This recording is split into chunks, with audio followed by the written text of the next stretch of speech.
అనుమానాలు ఉన్నాయి. అండ్ వర్షిని కూడా మీతో ఉన్నప్పుడు కూడా అదే చెప్పింది, విష్ణు సరైన వాడు కాదు, మంచివాడు కాదు, తన చూపు కావచ్చు లేకపోతే తను వ్యవహరించిన తీరు కూడా కరెక్ట్ గా ఉండదు అని ఆ అమ్మాయి కూడా మీతో ఉన్నప్పుడు చెప్తూ ఉంది. మరి దీని గురించి ఏం చెప్తారు? ఇప్పటికీ కూడా అమ్మాయిని మీ దగ్గర నుంచి తీసుకొచ్చిన దగ్గర నుంచి ఇప్పటికీ ఇంకా ఇంటికి చేర్చలేదు, ఏమంటారమ్మా మరి? అమ్మా నేను ఇదే చెప్పదలుచుకున్నాను. అఘోరమ్మ నుండి కాపాడినమని ఎవరైతే అన్నారో, ఇప్పుడు నా నుండి కాదు, నేను వాళ్ళ అన్న వచ్చిండని వాళ్ళ అమ్మ నాన్న ఏడుస్తారని ప్రతి ఒక్కరు మీడియా వాళ్ళు కానీ ప్రజలు కూడా అన్న తర్వాత గుజరాత్ నుండి నేను పంపించడం జరిగింది. వెళ్ళిపోగా కూడా వెళ్ళిపో అమ్మ, నీ ఇష్టం ఉంటే రావచ్చు వెళ్ళొచ్చు అని నేను చెప్పడం జరిగింది. అదే అడ్డుకునేది ఉంటే అక్కడనే, నేను ఏమైనా దురుద్దేశం ఉంటే నేను అక్కడనే అడ్డుకొని వాళ్ళని అక్కడనే ఏదో ఒకటి చేసేదాన్ని కదా. వాళ్ళ ఇంటికి వెళ్తుంది, వాళ్ళ అమ్మ నాన్న దగ్గరికి నేను పంపించా. కానీ పంపించే క్రమంలో డైరెక్ట్ ఇంటికి తీసుకెళ్ళలేక ఎక్కడెక్కడనో తిరుగుతూ నిన్న చేరుకున్న వాళ్ళు విజయవాడ నుండి మంగళగిరి వెళ్ళడానికి 10 నిమిషాలు తోవ. ఇప్పటి వరకు ఎందుకు చేరుకోలేకపోయారు? ఎక్కడున్నారు? ఏం చేస్తున్నారు? ఇంకా ఎలాంటి ఎలాంటి ఏమైనా తప్పుడు ప్రచారం చేయబోతున్నారా? లేకుంటే ఆ అమ్మాయిని ఇంకేమైనా చేసిండా? అమ్మాయి మీద అంత ఇంట్రెస్ట్ ఏంది అతనికి? వాళ్ళ ఇంట్లో వాళ్ళ తల్లిదండ్రులు ఉంచుకోవాల్సిన అవసరం ఏంది? అతని గుప్పట్లో పెట్టుకోవాల్సిన అవసరం ఏమున్నది? పాపం బీద కుటుంబము, తినడానికి బయటకు వస్తే తిండి కూడా లేదని ఆలోచిస్తున్నారా? ఆలోచించినప్పుడు అదంతా ఆసరాగా తీసుకొని ఈ అమ్మాయి మీద ఏమైనా కన్నేసిండా? లేకుంటే ఏం వ్యవహరిస్తుండు? అమ్మాయిని కొట్టడానికి హక్కు ఎవరిచ్చారు? అమ్మాయి అంత గట్టిగా చెప్తుంది, నన్ను కొడుతుండు, నన్ను పీరియడ్ టైంలో కొట్టిండు, ఎన్నోసార్లు కొట్టిండు. వాళ్ళ అమ్మ కూడా చెప్తుంది కొట్టిండు అని. ఆ హక్కు ఎవరిచ్చారు? నా నుండి కాపాడడం కాదు, ఆ అమ్మాయిని ఆ విష్ణు నుండి కాపాడండి, ఆ దుర్మార్గుడి నుండి కాపాడండి. కాదమ్మా అఘోర్యమ్మ, అయితే వర్షిని మీకు ఎప్పుడైనా చెప్పిందా ఇలాగా విష్ణుకి అసలు ఎప్పటి నుంచి తిరిగి వీళ్ళ కుటుంబంతో పరిచయం ఉంది, అసలు తను అన్న అని కూడా చెప్తూ ఉంది కదా? ఇవి విష్ణు అన్న వ్యక్తి ఏ విధంగా వీళ్ళకి అన్న అవుతాడు? అంటే ఫ్యామిలీ ఫ్రెండా, లేకపోతే కజినా, లేకపోతే దూరపు చుట్టాలా, ఏంటన్న విషయాలు మీతో ఏమైనా షేర్ చేసుకుందా? అమ్మా నాతో షేర్ చేసుకునే చాలా నేను బయట చెప్పలేను. అతను అతను ఎలా ప్రవర్తిస్తాడు ఏంటిది అనేది నేను చెప్పలేను. పాపం ఆడపిల్ల కదా, ఆడపిల్ల చదువుకోవాలి, మంచి ఉద్యోగం తెచ్చుకోవాలని చదువుకు నేనే కదా కాలేజ్ ఫీజు కట్టింది. దురుద్దేశం ఉంటే కాలేజ్ ఫీజు ఎందుకు కడతాను? ఆడపిల్ల భవిష్యత్తు బాగుండాలనే కట్టింది. కానీ వీడు వ్యవహారాలు, ఈమెను చదివిపిస్తున్నా అన్నాడు కదా 2 ఇయర్స్, ఎక్కడ ఆ ఇష్టానుసారంగా ఎక్కడికి పడితే అక్కడికి తీసుకెళ్తాడు ఆడపిల్లని. ఎందుకు తీసుకెళ్ళాలి? ఆమెకు జీవితం లేదా? అదే ఆ మంగళగిరిలో ఎవరిని అడిగినా ఇతని గురించి చెప్తారు. మరి అమ్మ ఇప్పుడు మనం చూసుకుంటే అటు విష్ణుతో పాటు హర్ష కూడా ఉన్నాడు కదా, తన సొంత అన్న కూడా ఉన్నారు కదా. మరి ఎలా చూడొచ్చు? ఒకవేళ విష్ణు ఏదైనా దురుద్దేశంతో ఉన్నా హర్ష కాపాడే ప్రయత్నం చేస్తాడేమో కదా వర్షిణిని. అమ్మా నేను ఇదే చెప్తున్నా అమ్మా, ఏంటంటే ఇప్పుడు మన ఛానల్ వాళ్ళే వెళ్ళారు, వాళ్ళ అమ్మ ఒకటి చెప్తుంది, వాళ్ళ నాన్న ఒకటి చెప్తారు, అవునా? ఎక్కడ కూడా పొంతన ఉండదు, వాళ్ళకేమీ తెలియదు పాపం.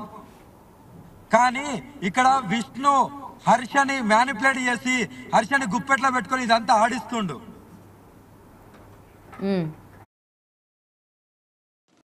ఇప్పుడు ప్రెసెంట్ వర్షిని వాళ్ళ పేరెంట్స్ కూడా మాకు విష్ణు పైనే అనుమానంగా ఉంది, అమ్మాయిని ఇప్పటి వరకు ఇంటికి తీసుకురాలేదు కాబట్టి పోలీస్ కంప్లైంట్ ఇస్తామని చెప్పి విష్ణుకి యాంటీగానే వాళ్ళ పేరెంట్స్ కూడా మాట్లాడుతున్నారు.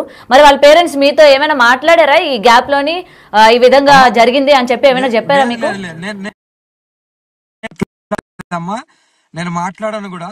వాళ్ళ పిల్లని వాళ్ళ దగ్గరికి సురక్షితంగా పోలీసుల సమక్షంలో తీసుకెళ్లారు.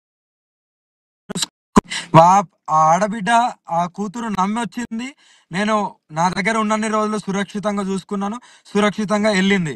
ఇంకా ఆమె భవిష్యత్తు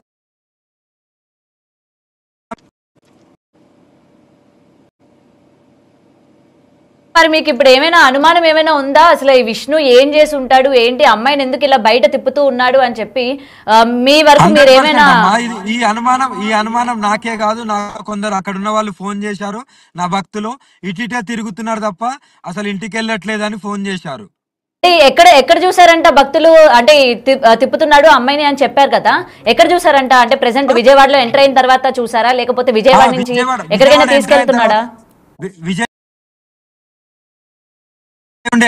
ఎవరికి తెలియదు. కదమ్మా ఇప్పుడు ప్రెసెంట్ వాళ్ళు విజయవాడలోనే ఉన్నారంటున్నా మరి. అదే అదే నాకు నాకు ఇంకా ఇంకా సమాచారం రాలే. అక్కడ దిగిన తర్వాత నాకు సమాచారం వచ్చింది. ఉమ్. అంటే అది ఎక్కడ ఏమైనా ఓకే హోటల్లో పెట్టడం కానీ, అదే హోటల్లో అమ్మా ఏమైనా పెట్టాడా? హోటల్లో పెట్టాల్సిన అవసరం ఏముంది? అంత ఇల్లు ఉన్నది. పోలీసులకు ఫస్ట్ అప్పచెప్పాలి కదా. పోలీసుల దగ్గర అప్పచెప్పి పోలీసులకు చెప్పి అప్పుడు ఇంటికి చేరదీయాలి. ఇవన్నీ లేకుండా హోటల్లో పెట్టాల్సిన అవసరం ఏముంది? అయితే అమ్మ అంత ప్రెసెంట్ అవసరం ఏమున్నది? అవును, ఇక ఇప్పుడు వర్షిణి వాళ్ళ అమ్మ నాన్న అంటే ఇప్పటివరకు అమ్మాయి రాలేదు కదా, మన వాళ్ళు కూడా అక్కడికి వెళ్ళి మాట్లాడారు విష్ణు పైన అనుమానాలు ఉన్నాయి అని చెప్పి. ఒకసారి వాళ్ళు బయట విందామా ఏమంటున్నారు ఏంటనేది, ఒకసారి వింటారా? కంపల్సరీ కంపల్సరీ అమ్మా, ఇందాం తల్లి. Right right. అయితే వర్షిణి యొక్క పేరెంట్స్ కూడా ఆందోళన వ్యక్తం చేస్తూ ఉన్నారు. విష్ణు పైన వాళ్ళకి అనుమానం ఉంది, విష్ణు అమ్మాయిని తప్పుదోవ పట్టించాడు, లేకపోతే ఎక్కడికి తీసుకెళ్లాడు ఏంటి, ఇప్పటికీ వాళ్ళు ఫోన్లు చేస్తున్నా సరే అవ్వట్లేదు అని చెప్తూ ఉన్నారు. ఆ బయట ఒకసారి చూద్దాం. ఉందండి పిల్లల్ని మరి ఇద్దరు మగవాళ్ళ మధ్య సేపుగా ఉందని ఏమనుకుంటాం. ఇప్పుడు ఒక అన్నయ్య సొంత అన్నయ్య, ఒక అన్నయ్య పెంచుకున్న అన్నయ్య. ఆ గదుల్లో ఉండటం పిల్లకాడ అన్కంఫర్టబుల్ ఉండేది కదా. లేడీస్ ఉంటేనే బాగుండేది కదా. ఆ రూముల్లో మరి అన్నల మధ్యనైనా పిల్లకి అన్కంఫర్టబుల్ గా, మరి లేడీస్ కి పర్సనల్ విషయాలు ఉంటాయి కదా. 100% విష్ణునే తిప్పుతున్నాడని మేము అనుకుంటున్నాం. అందుకనే ఇప్పుడు వెళ్ళి కంప్లైంట్ ఇస్తామండి. శాస్త్రి గారి దగ్గరికి మా ఆయన కాళ్ళు అరిగిపోయేటట్టు పొద్దున సాయంత్రం తిరుగుతానే ఉన్నాడండి. పాప ఇంకా రాలేదు, వస్తున్న పెద్ద అయినా వస్తున్న లొకేషన్ పెడుతున్నారు. ఈ రోజు వస్తామని రేపు వస్తామని ఆయన చెబుతున్నాడండి. ఈ రోజు మేమిద్దరం వెళ్ళి ఎస్ఐ గారికి కంప్లైంట్ పెడతామండి. ఖచ్చితంగా ఇస్తామండి. విష్ణు మా పాపను మాకు ఆయన పూచి లేకుండా మాకు అప్పు చెప్పేసేయాలి. ఆయన బాధ్యత అసలు ఏం అవసరం లేదు మాకు. మా ఆయన అసలు అన్నం తింటలేదండి. మా ఆయన ఇందాక పడిపోతే మాకు భయం వేసిందండి. 108 ఫోన్ చేస్తే వాళ్ళు రాలేదు.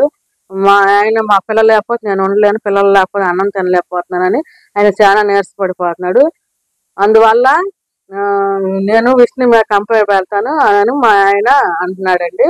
నాకు కూడా ఆ అబ్బాయి పద్ధతి నచ్చలేదండి. మా పిల్లలు మాకు అప్పు చెప్పేయకుండా అన్నాలు ఉంచుకుని నాటకాలు వేయటం అట్లా రప్పికుండా ఉండటం మాకు కూడా బాధగా ఉందండి. అదే తల్లిదండ్రులు అన్న ప్రేమ మాకు ఎట్లా ఉండేది. 20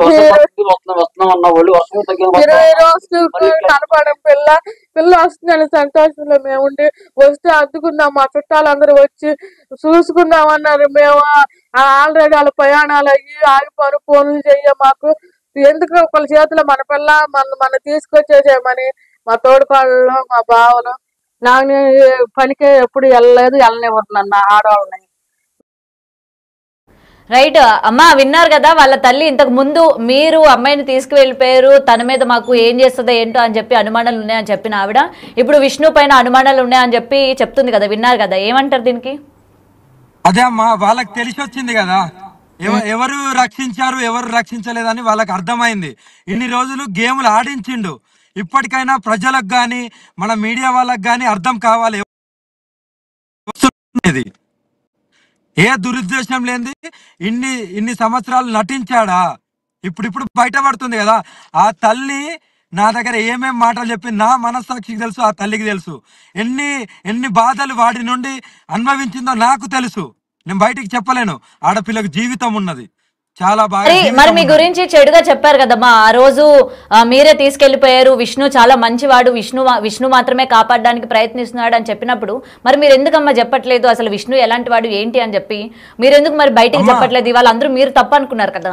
నేను అప్పుడు చెప్తే ఎవరు వినే స్టేజ్ లో ఉండరమ్మా. భగవంతుడు ఎప్పుడు గాని ఎవరు తప్పు చేసినా వదలడు. అది వాళ్ళకే తెలిసి వస్తుందని నేను వదిలేసిన. ఎందుకు వదిలేయడం జరిగిందంటే ఆమె ఇష్టానుసారంగా వచ్చింది, నేను కిడ్నాప్ చేసిన అన్నారు, ఇంకోటి అన్నారు. కానీ ఆమె ఇష్టానుసారంగా వచ్చింది, హ్యాపీగా ఉన్నది. మళ్ళీ వాళ్ళ అన్నయ్యలు వస్తే తీసుకెళ్ళనని పంపించాను. అంతవరకే నా దగ్గర ఉన్నంత వరకు నేను ప్రొటెక్షన్ చేసిన. కానీ ఇక్కడ అంతా ఏ